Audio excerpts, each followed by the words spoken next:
गंदगी खाने वाले लोग वली बन जाएंगे, चिमटा लेकर घूमने वाले वली बन जाएंगे, लोटा सोटा लेकर घूमने वाले वली बन जाएंगे, गांजा पीने वाले वली बन जाएंगे। हरगिज़ नहीं। वली वो हैं जिसके अंदर तकवा है, जिसके अंदर परहेजगारी है। इसलिए कि कुरान पाक में रब का इरशाद है, अला इन्ना औलिया अल्लाहि ला खौफुन अलैहिम वला हुम यहज़नून अल्लज़ीना आमनू व कानू यत्तकून। ऐ लोगों खबरदार, अल्लाह वालों को, अल्लाह के वलियों को, अल्लाह के दोस्तों को, जो अल्लाह का करीब हो गया, उसे खौफ नहीं है, उसे डर नहीं है, उसे हुज़्न नहीं है, उसे मलाल नहीं है, उसे गम नहीं है। इसलिए वो ईमान वाले हैं, वो तकवा वाले हैं। अज़ीज़ान मिल्लत इस्लामिया, आलिम की शान जानना चाहते हो? एक आलिम जो बाअमल हो, एक आलिम दीन जो बाअमल हो, आप उनकी सोहबत में आप बैठ कर देखो, उनकी मजलिस में आप बैठ कर देखो, आप बैठ कर तो देखो उनकी मजलिस में। अरे खुदा ना याद आ जाए तो कहना, खुदा ना याद आ जाए तो कहना। और आलिम की जो मजलिस होती है उसकी फजीलत यह है, अगर कोई गैर आलिम 1000 रिकत नमाज़े नफल पढ़े, तवज्जो चाहता हूं, काम की बात सुनो, मैं शेर की तरह दहाड़ तो नहीं सकता, अल्फाज का जखीरा मेरे पास हजरत अल्लामा नकीब आज़म हिंदुस्तान हजरत अल्लामा अतहर हसन रजा अतहर बुखारवी की तरह मेरे पास अल्फाज का जखीरा, अल्फाज का खजाना तो नहीं है कि अल्फाज में अपने जुमलों को पिरो करके अपनी तकरीर आपके सामने पेश करूं, मेरे पास नहीं है। लेकिन दर्द दिल मैं आपके सामने पेश कर रहा हूं। बहुत अच्छे, क्या कहने। हजरात, एक आलिम बाअमल की सुहबत में जब आप बैठो, उनकी मजलिस में जब आप बैठो, तो यकीनन जान लो कि अगर कोई गैर आलिम 1000 रकत नफल नमाज पढ़े, 1000 जनाजों में शिरकत करे और 1000 बीमारों की मिजाज पुरसी करे, तीमारदारी करे, बीमार पुरसी करे, तो याद रखो अल्लाह के नबी ने इरशाद फरमाया, 1000 जनाजा पढ़ने वाला कोई एक ही जगह तो नहीं है, अलग अलग जगह में, सब जगह जा जा करके 1000 जनाजे आप पढ़ें, अलग अलग पढ़ें। इसमें टाइम लगेगा, वक्त बहुत ज्यादा जाएगा। 1000 रकात अगर आप नफल पढ़ें, इसमें भी आपको सारी रात खत्म हो जाएगी, फिर भी 1000 रकात मुकम्मल ना हो सकेगी। आप 1000 बीमारों के पास जाएं, उनका हाल पूछें, उनकी तीमारदारी करें, उनका हौसला बढ़ाएं, उनसे ये कहें आप सेहत याब हो जाएंगे, आप अच्छा हो जाएंगे, आप जो है आप गमज़दा ना हो, आप अफसुर्दा ना हो, आप गम ना कीजिए, आप जो इलाज करवा रहे हैं आपकी तबीयत बहाल हो जाएगी, आप अच्छे हो जाएंगे। जाके बीमारों के पास आप बीमार पुरसी कीजिए। अल्लाह के नबी ने इरशाद फरमाया, 1000 जनाजों में शिरकत करना, 1000 नफली नमाजों का पढ़ना और 1000 जनाजों में जाना, इतना सवाब आपके नामा अमाल में जमा नहीं होगा जितना सवाब आलिम की सोहबत में 5 मिनट बैठना है। क्या बात। एक आलिम रब्बानी की सोहबत में अगर आप 5 मिनट बैठ जाते हैं तो आलिम की सोहबत में 5 मिनट बैठने का सवाब ज्यादा हो जाएगा। 1000 रकात नफल नमाज का सवाब कम हो जाएगा। 1000 जनाजों में शरीक होने का सवाब कम हो जाएगा। 1000 बीमारों की तीमारदारी करने का सवाब कम हो जाएगा। एक आलिम बाअमल की सोहबत में 5 मिनट बैठने का सवाब बढ़ जाएगा। दुरूद पाक पढ़े, अल्लाहुम्मा सल्ली अला सय्यदना व शफीअना हबीबना व नबियना मौलाना मुहम्मदिन बारिक वसल्लिम सल्लु अलैहि सलातन व सलामन अलैका या रसूल अल्लाह सलातन व सलामन अलैका या हबीब अल्लाह सल्लल्लाहु तआला अलैहि वसल्लम। हुजूर नबी अकरम सल्लल्लाहु तआला अलैहि वसल्लम इरशाद फरमाते हैं, ए लोगो, तुम जमीन पर जिस रास्ते में चलो, तुम जिधर जाओ, अगर तुम इल्म के मुतलाशी हो, सुनो फरमाने मुस्तफा, अगर तुम इल्म के मुतलाशी हो, तुम जमीन पर चलते हो, तुम जिस राह से गुजरो, तुम जिस रास्ते में जाओ, अगर इल्म के मुतलाशी हो तो अल्लाह ताला आसमानों में तुम्हारे लिए वो रास्ते बनाता है जो रास्ता जन्नत तक जाता है। आसमानों में चलका रहे हैं, जमीन में चलका रहे हैं, पगडंडियों में चलका रहे हैं, सड़कों में। अब बताओ, अब चल रहे हैं धरती पर, जमीन पर, और चलने का अंदाज ये बता रहा है, ये इल्म हासिल करने जा रहा है, ये सीखने के लिए जा रहा है। इसलिए अल्लामा शाबी फरमाते हैं, अगर एक इंसान मशरिक से चले, एक आदमी अगर मशरिक से चले और मगरिब में पहुंच करके अगर एक मसला मालूम करता है, अगर शरीयत की बात मालूम करता है, तो अपने वक्त को उसने जाया नहीं किया। नुकसान उठाने वालों में वो ना रहा, इसलिए कि वो एक इल्म हासिल करने के लिए शर्क से गर्ब तक चला, मशरिक से मगरिब तक चला, पूरब से पश्चिम की तरफ रवाना हुआ, और 1000 दिनों तक चलने के बाद, बरसहा बरस चलने के बाद अगर थोड़ा सा भी इल्म हासिल कर सका तो उसका चलना नाकाम नहीं, कामयाब। आज इसी चीज की कमी है। लोग प्रोफेसर बना दे रहे हैं, इंजीनियर बना दे रहे हैं, डॉक्टर बना दे रहे हैं, साइंसदान बना रहे हैं, लेकिन इल्म दीन से दूरियां हैं, इल्म दीन से कोसों दूर है। आज इल्म का जो है समंदर ठाठे मारता हुआ हमारी और आपकी निगाहों के सामने है। डॉक्टरों की कमी नहीं, इंजीनियर की कमी नहीं, प्रोफेसर की कमी नहीं, साइंसदानों की कमी नहीं। शायर कहता है, वो अंधेरा ही भला था कि कदम राह पे थे, वो अंधेरा ही भला था कि कदम राह पे थे, रोशनी खींच के लाई है मंजिल से बहुत दूर मुझे। वही इल्म कारगर है, वही इल्म सूदमंद है, वही इल्म फायदामंद है जिस इल्म से आपको अल्लाह की मार्फत हासिल, जिस इल्म से आपको नबी से कुर्बत मिले, जिस इल्म से तुम जन्नत के करीब हो जाओ, जिस इल्म से खुदा के रसूल की रहमतों से नजदीक हो जाओ, जिस इल्म से अल्लाह राजी हो जाए, रसूल राजी हो जाए, रसूल का पता मिल जाए, अल्लाह का पता मिल जाए, अगर वो इल्म हासिल करते हो तो आप कामयाब हो। और दुनियावी उलूम व फनून हासिल करने के बाद में तुम महल बना लो, बड़े से बड़ा रुतबा हासिल कर लो, बड़े से बड़ा तनख्वाह पालो, कामयाबी नहीं मिल सकती है। इसलिए कि इल्म दीन की रोशनी तुम्हें दुनिया में भी कामयाब करती है, कब्र में भी कामयाब करती है, आखिरत में भी कामयाब करेगी, और ये रोशनी जन्नत तक तुम्हें लेके जाएगी इंशाअल्लाह। दुरूद पाक पढ़ें, अल्लाहुम्मा सल्ली अला सय्यदना व शफीअना। चंदा तो मांग नहीं रहा हूं आपसे, दुरूद पाक पढ़ने के लिए कह रहा हूं। नबी की महफिल में बैठोगे, जलसे में बैठोगे, नबी की सीरत का जलसा होता है, औलिया के तज़किरे होते हैं, हम्दो नात पढ़े जाते हैं, और जिस नबी की जात से तेरा वजूद कायम है, कायनात के गर्दिशे लेलो नहार कायम है, ये आसमान का शामियाना कायम है, ये जमीन का बिछौना कायम है, उस नबी पर दुरूद पढ़ने की बारी आती है, बात आती है, तो तुम खामोश हो जाते हो।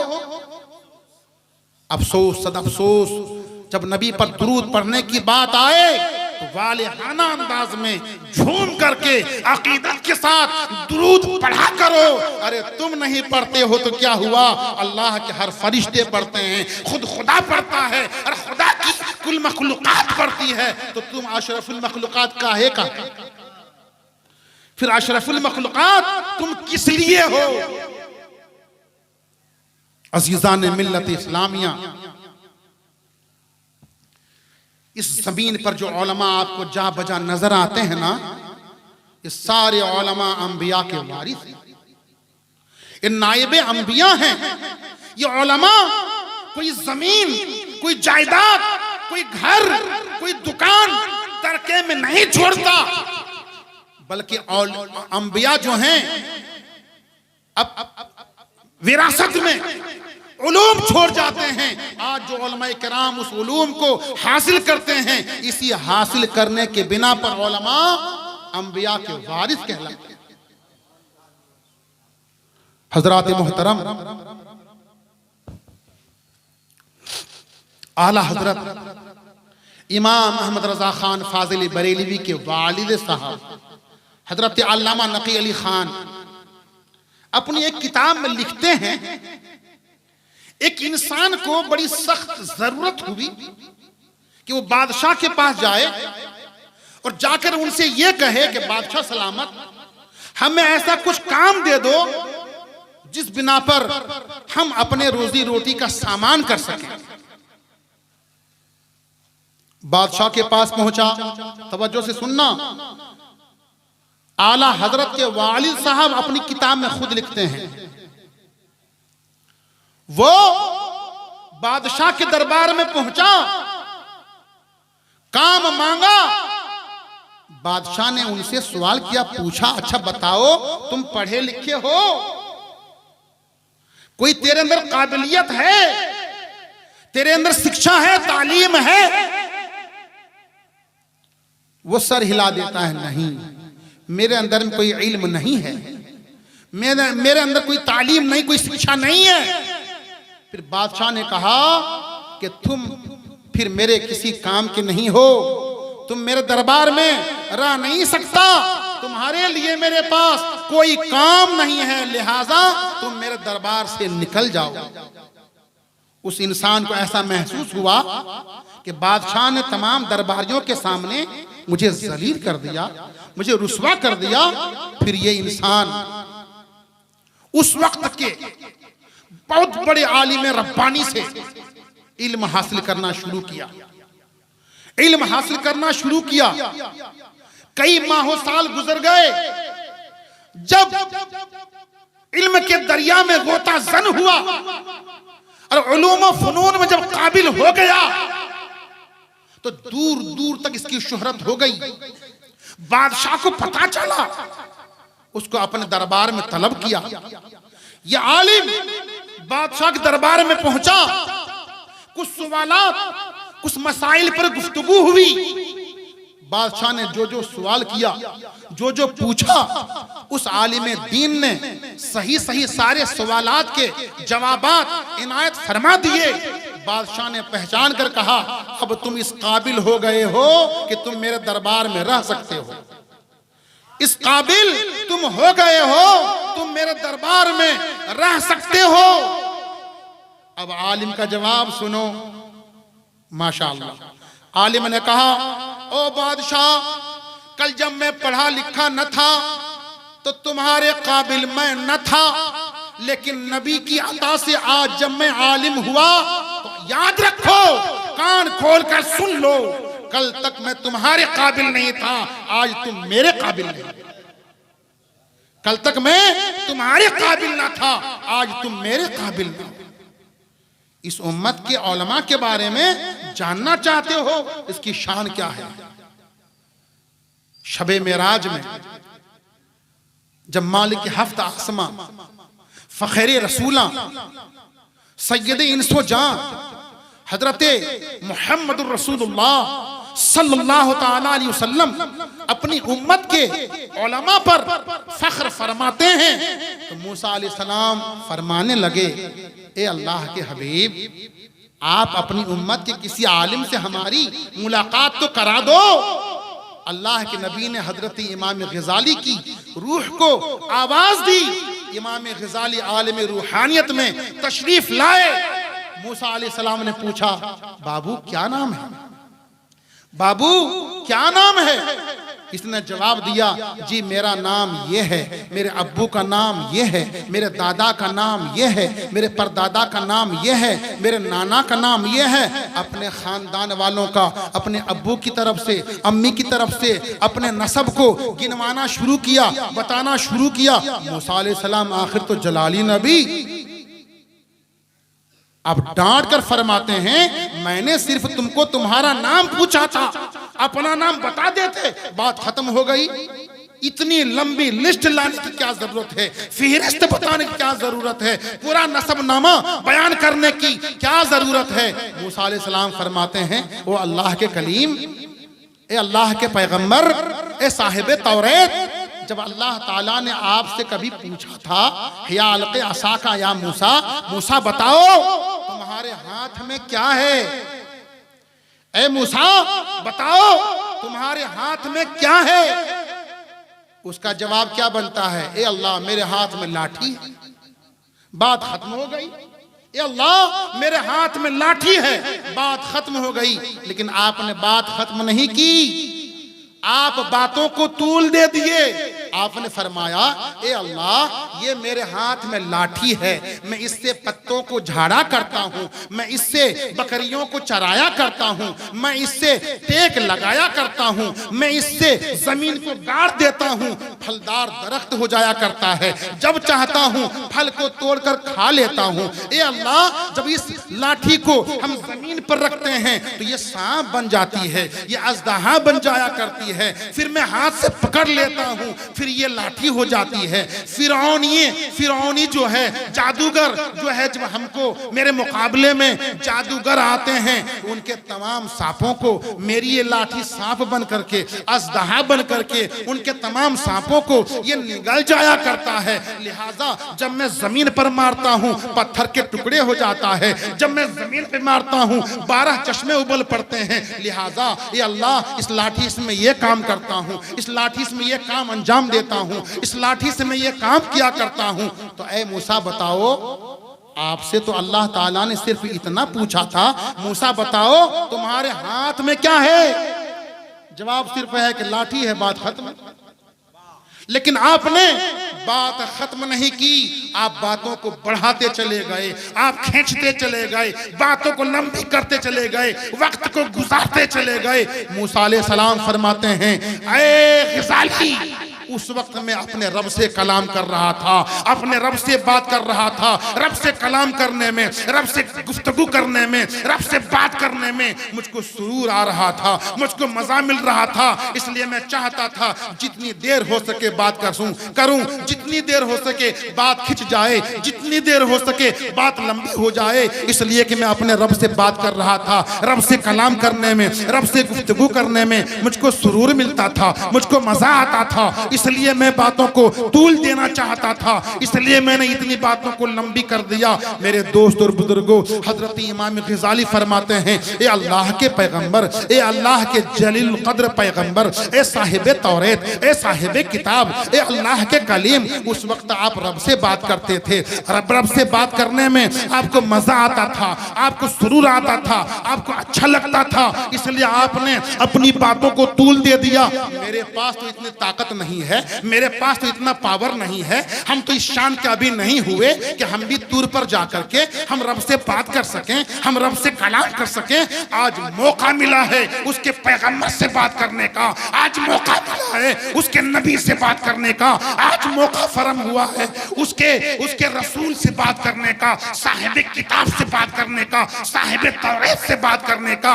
ए अल्लाह के कलीम, आज मैं चाहता हूं कि मेरी खुशबख्ती है, मेरी खुशबख्ती है कि आज मैं अल्लाह के नबी से बात करता हूं। मैं भी ये चाहता हूं बात लंबी हो जाए।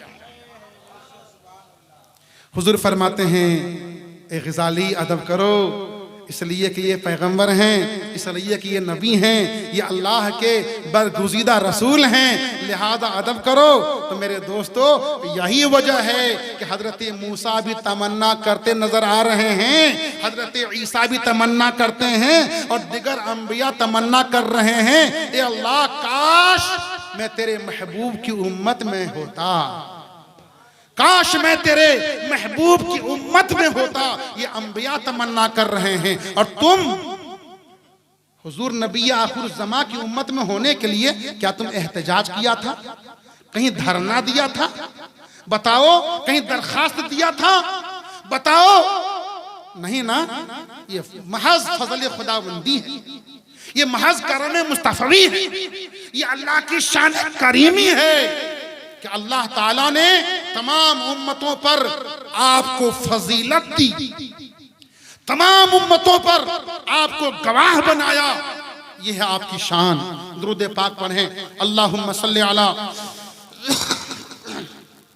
सय्यदना व शफीअना हबीबना व नबियना मौलाना मुहम्मदिन बारिक व सल्लिम सल्लु अलैहि सलातु व सलामन अलैका या रसूलल्लाह सलातु व सलामन अलैका या हबीबल्लाह सल्लल्लाहु तआला अलैहि व सल्लिम तस्लीमन कसीरन कसीरा।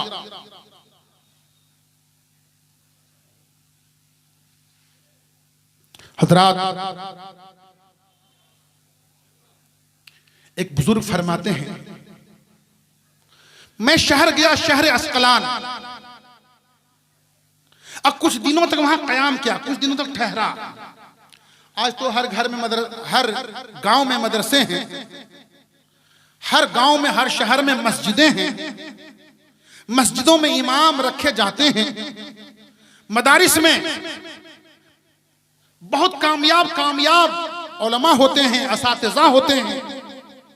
आज थोड़े थोड़े फासले पर जगह जगह मदरसे, दारुल उलूम, खानकाहें, ये सब के सब आपको मिलेंगे। लेकिन एक बुजुर्ग पहुंचते हैं अस्कलान और वहां जाने के बाद देखा कि लोग आते तो हैं, नमाज पढ़ते हैं, लोग चले जाते हैं।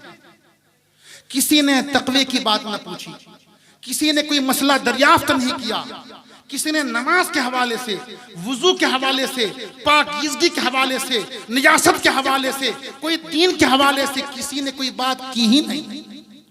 चंद दिनों तक रहने के बाद आपकी तबीयत उचाट हो जाती है, आपकी तबीयत उचाट हो जाती है और आप अपने साथियों से, अपने शागिर्दों से फरमाते हैं, चलो यहां से हम कूच कर जाएं।